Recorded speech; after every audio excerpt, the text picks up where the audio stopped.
Well, Pipo, thank you for joining us on the studio. Welcome to Motorsport Report. Last time we saw each other wasn't that long ago, just a couple of weeks at Sebring after taking your third victory there. Tell us a little bit, how were the celebrations that weekend? Yeah, it was fantastic. For me, I wasn't expecting, to be honest, in 4 years to be able to win 3 times. And it took me a little while to sink in and realize what I've accomplished in the last 4 years. To be honest, up until today, I'm still, going crazy about it. I think it's been a fantastic dream for me to start in endurance racing and to have won those races so quickly like this. It's just a dream come true. So I haven't really celebrated partying it, but enjoying the moment and understanding how big that was. Also because I think I was the youngest to win 3 times in 4 years. So it's been a nice period, and I'm definitely on a very high on my career right now. And what brings you to Miami? Is this home for you? Is this your base? Well, I'm definitely spending a lot more time here in the US now with my commitments with Action Express. So ideally I'll be staying more and living here in the US from now on. Full focus on achieving this championship towards the end of the year. So definitely staying more time here, not flying back to Brazil very often helps to focus on my training and environment. So yeah, staying more in the US and in Miami couldn't be any better. And most of your family is in Brazil. How often do you travel back? I try to go a few times a year, especially now that I have just kind of moved to the US.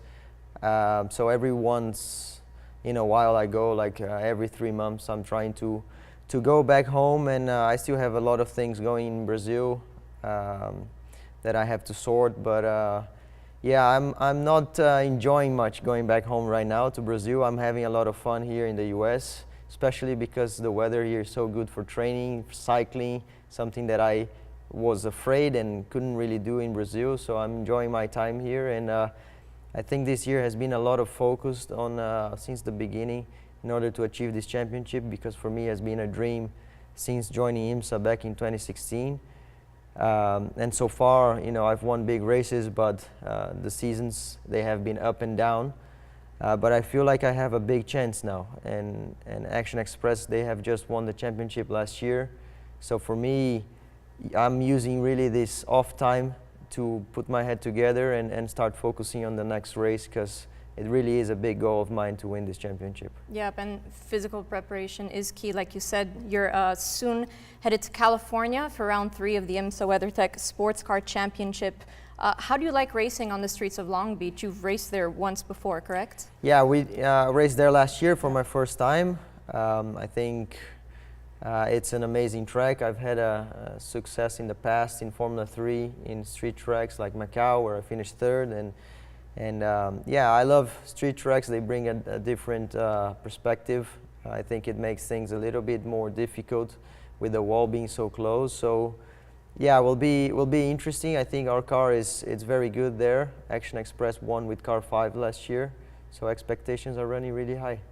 Well, speaking of expectations, last year you said you had high expectations for your move to Action Express, a proven, consistent title-winning team, as well as partnering with Felipe Nasser. How is the season so far lining up with those high expectations? I think it's going really well.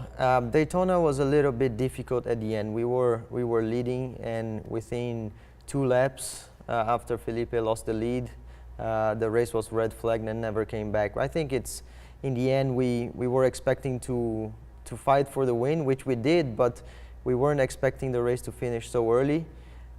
Conditions were really difficult, but it left a little bit of a bittersweet taste on the mouth. But we came back strong at Sebring, and we led our 4, 8, and 12 to put us back on the lead, tied up on the lead with car 10. So I think so far it's been good. Both of those races, they have been extremely difficult. In some of the periods of the race have been very difficult with the rain and all that. So normally in a race like that, it's a lot about surviving, and we survived both of them. So it's been good. Expectations are running really high. We're leading the championship. Obviously, we wanted to do a little bit better at Daytona, but yeah, hopefully next year. But at least we got things together at Sebring, and we can move out. We can move on from now on. You said coming into the season that you didn't think that you and Felipe, the number 31, would be the favorites to win this season. So with 2 rounds now under your belt, do you think that may have changed? I still believe that Felipe and I, we are, race by race, improving ourselves as teammates, because we understand better what each one needs, and it's hard for us to compete with drivers who have been driving together for 1 or 2 years, which is the case of Car 10, the Acuras, and all that. But I think we have something good, that we speak the same language, and we have the same energy. We both want to win. He wanted to win the big races, which he did now at Sebring, and I really want to win the championship. So I think it's a good match. We are definitely working hard to improve the things that we know it's not great, and we are definitely taking advantage of the things that we know it's working for us. So I think the results in the beginning, they have, for me at least, been a little bit better than expected, starting in a new team and getting to work with new people. And I hope and I expect that things will only improve from now on. And more specifically with the car, how do you compare driving the Cadillac versus the Nissan that you had been driving for the past 2 seasons? Well, first of all, it's very difficult to compare, because one is a normally aspirated engine, the other was a twin turbo and different chassis. But what I can say is that what I feel so far from Cadillac, it's a more consistent car. They've won the last 2 championships, and I think they've won probably 12 or something like that in the last few years, 12 races. So I think if you're gonna win a championship, you need to have this consistency. We've been at Sebring, which is definitely one of the strongest races for the Cadillac. We'll see how it goes towards the season, but I have the feeling that now I've made a step forward in the equipment in order to provide me a car that can maintain us on the top of the championship from the beginning to the end. Now, you were brought up the ladder, so to speak, as an open-wheel driver. It was only really in 2014 that you got your first taste of sports car racing, and then I would say 2016 when your sports car career really took off, winning 2 major races at Sebring and Daytona. Did you ever imagine that your career would take such a turn, or was sports car racing something that you always thought could be a possibility? Well, for me, obviously, I've always had the dream of being a professional sports car driver, and I think if you look around, there aren't many. It's very difficult to make into professional level in motorsport.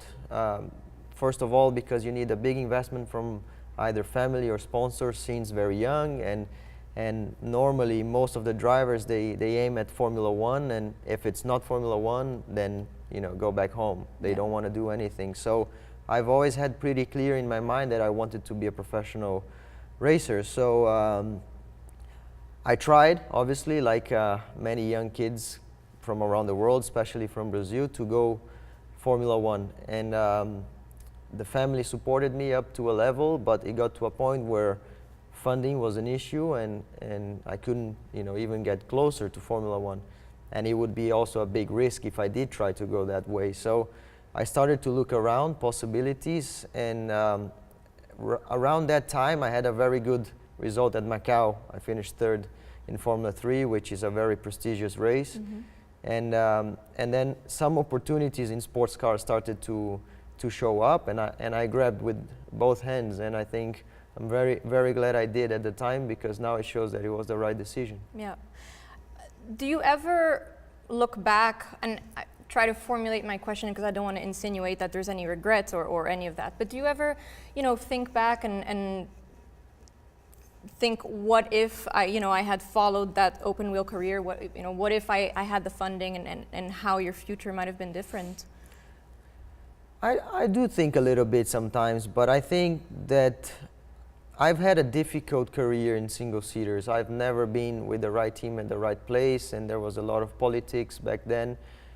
with drivers that were from one or another nationality, and you're not being the chosen one by the team. So I think those things counted a lot for my success today, because I really had a tough time in single-seaters. I had good results, but not great to maybe open a door for a big sponsor to push me into Formula One.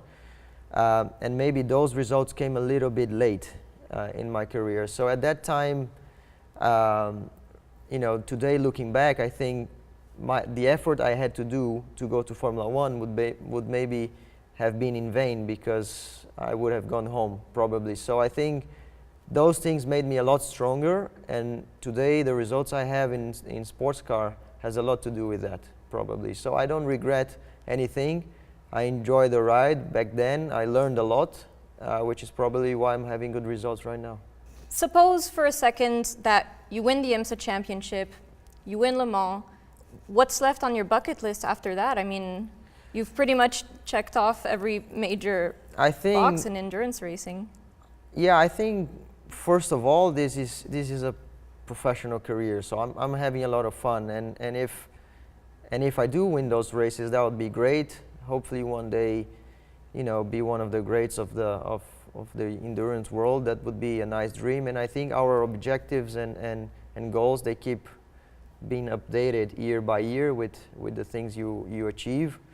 But say we do achieve those races, I think it would be fantastic to continue a career in endurance and to continue to prove myself as one of the best.